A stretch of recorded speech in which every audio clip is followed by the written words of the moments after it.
will be on my wall.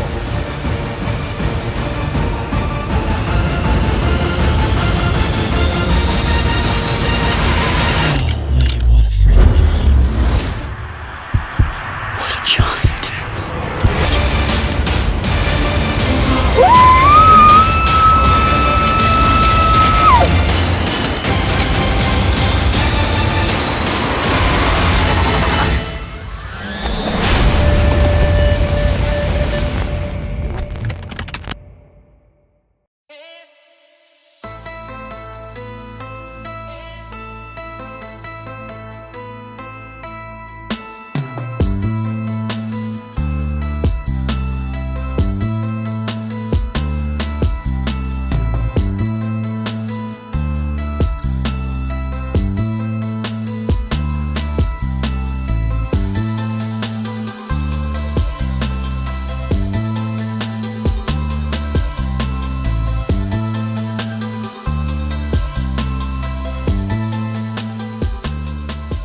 When using scents and lures, one of the key things is to use that to your advantage.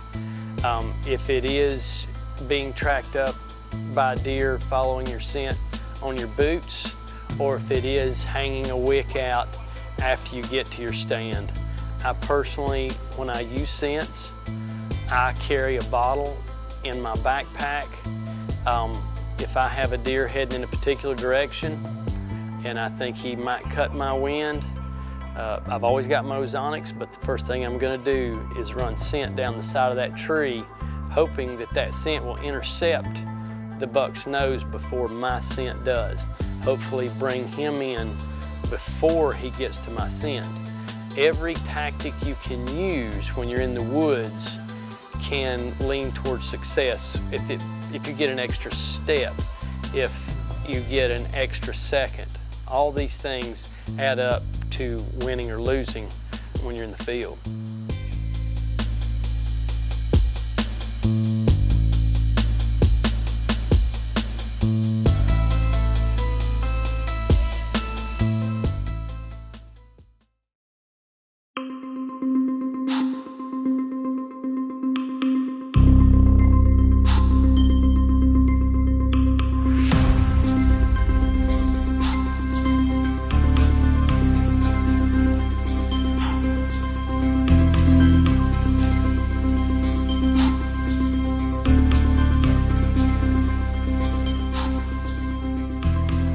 In the spring of 2015, Chris Jones, a member of our pro staff who's filmed me many times, he and I were shed hunting here at the Hunt Club, and another good friend of ours, Melvin, we find a shed, a mainframe 10 with a split G2. We document finding this shed, and that starts a story that's still going today.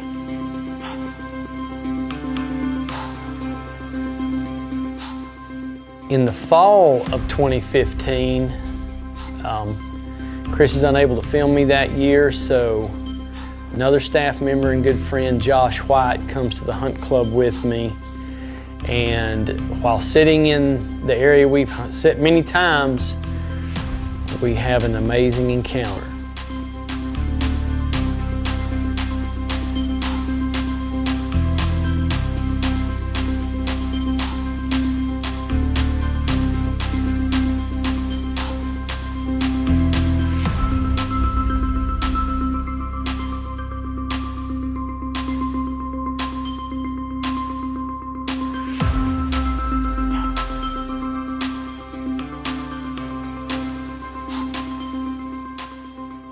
So after this encounter and realizing no matter how big this deer is, he's on a no-hit list here at the Hunt Club, Ron wanted this deer to breed another year before he became eligible.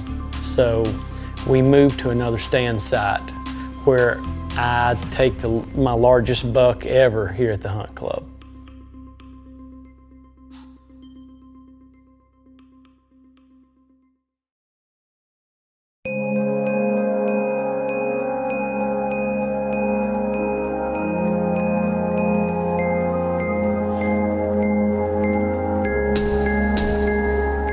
So So coming into the fall of 2016, we are completely focused on one deer. So our plan for hunting this amazing deer is from two setups. One is for south winds, the other is for north winds. So throughout this time, we are at the hunt club. We're seeing lots of bucks and good bucks as well.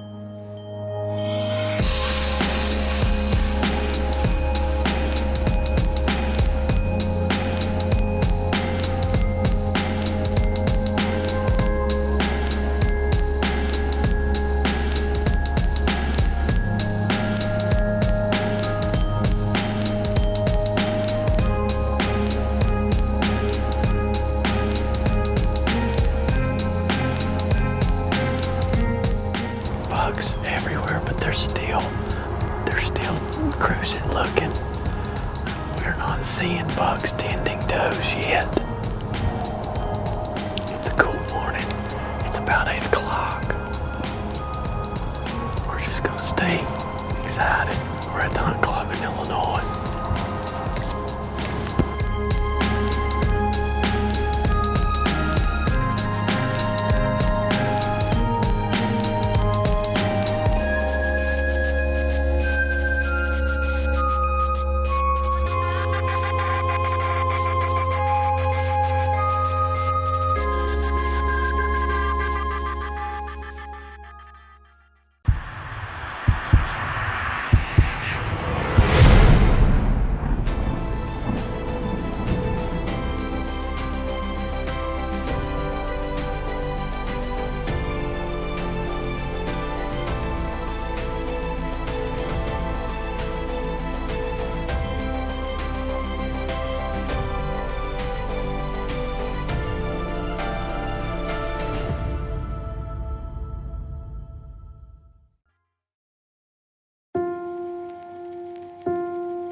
We're in the second week of our hunt here at the hunt club, and making this change to this other stand. Chris Jones is telling the story the second week, and it's a perfect morning. The wind's perfect. It's a little bit foggy, and I hear Chris whisper to me, "Here comes a great deer."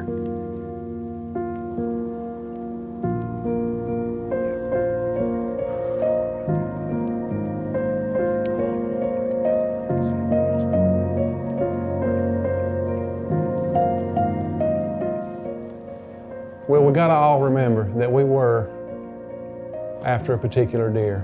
And unfortunately for the cameraman, which was me, this was not the deer we were after. But really, all joking aside, I knew going into this hunt what Bill's goal was, and I'm here to support him and capture this story.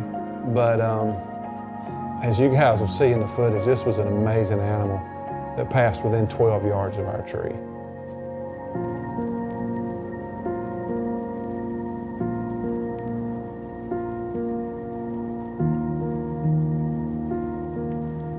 When you focus your mind on a particular plan and goal, and you're after one particular deer, it's hard to change those goals, and it's hard to change your focus and mindset.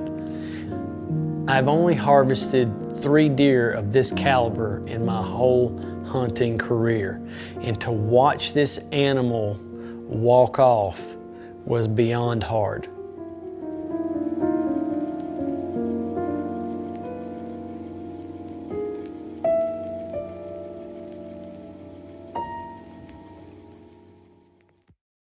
I'm Glenn with West Houston Archery. Today we're going to show you how to install your limb dampeners on your bow.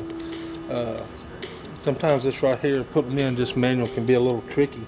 Put them in, find a good spot you're looking for, then you kind of got to press them in, fight them in a little bit, and not the easiest thing to do.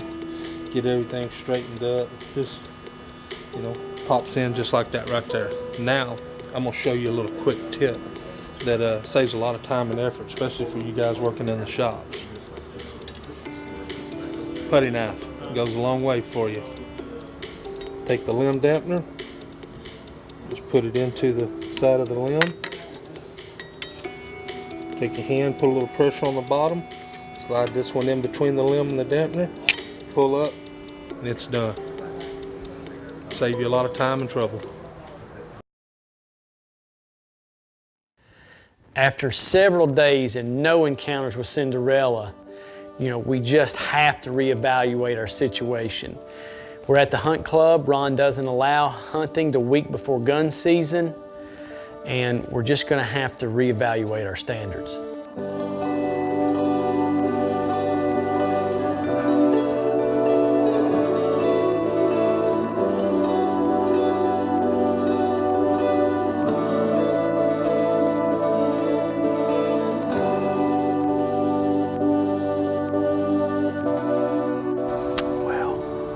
It's the end of the morning hunt on November the 11th, Veterans Day. We saw some does and one buck, all in bow range, which makes it a successful hunt. We'd like to take a minute to thank all the soldiers of our great nation that have served and are serving, family members who have lost loved ones,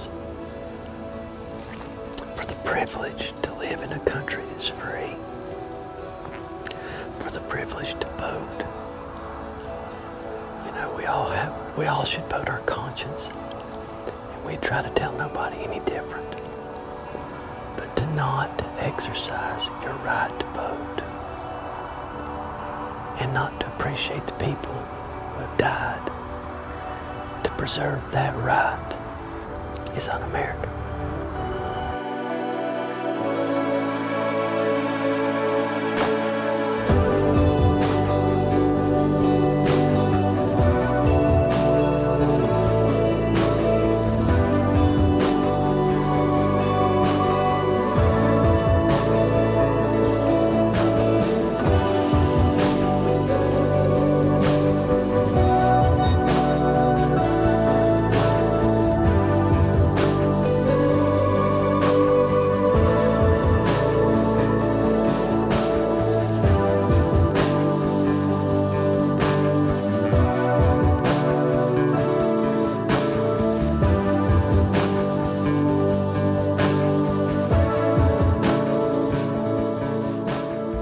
We are down to our last evening at the hunt club, and we get out of the truck and start getting ready, and I have forgotten my harness.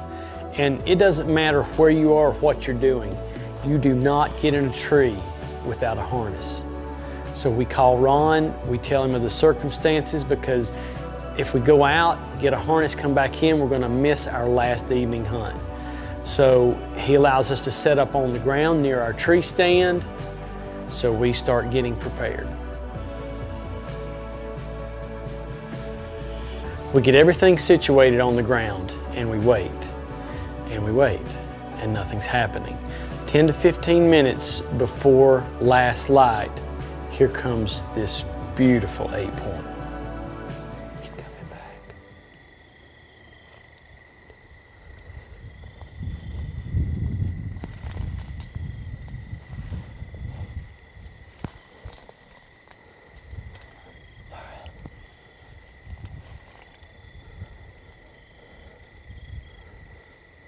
Is he coming?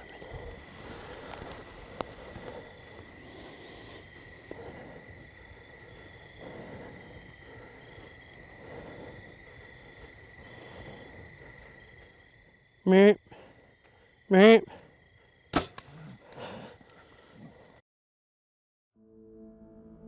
As soon as that impact shot was made, the deer made 2 lunges, and because of the intensity of the situation, I inadvertently hit the record button, so I didn't get them to leave him any further than 2 lunges away. In my mind, I didn't know if I even got the impact shot. My heart sunk. I looked at Bill, who was so excited. I said, Bill, I think I might have double punched. That is a big deer.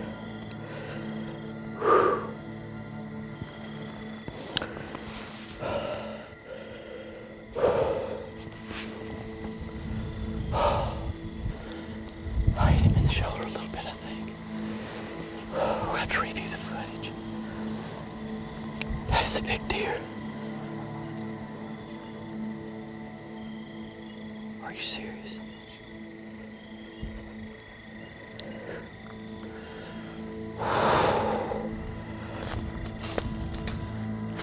Let's make sure.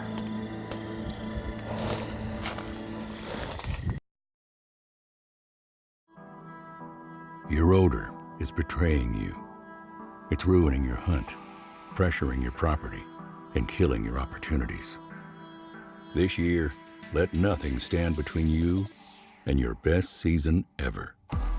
Deploy a steady stream of odor-destroying molecules every second of every hour of every hunt with Ozonics. Available only at OzonicsHunting.com. After confirming the fact that Chris had hit the record button, I realized I had shot forward. When this buck tripped, I lost focus. And when I lost focus, it definitely affected my shot. When we shoot a deer, we make every effort to find that animal. And we tried hard, and we looked multiple days and did not recover this animal. We had written off all hope of finding this deer. So we'd gone home, I'd went back to work, and one day I was riding in the truck, got a call from Ron. He found my deer.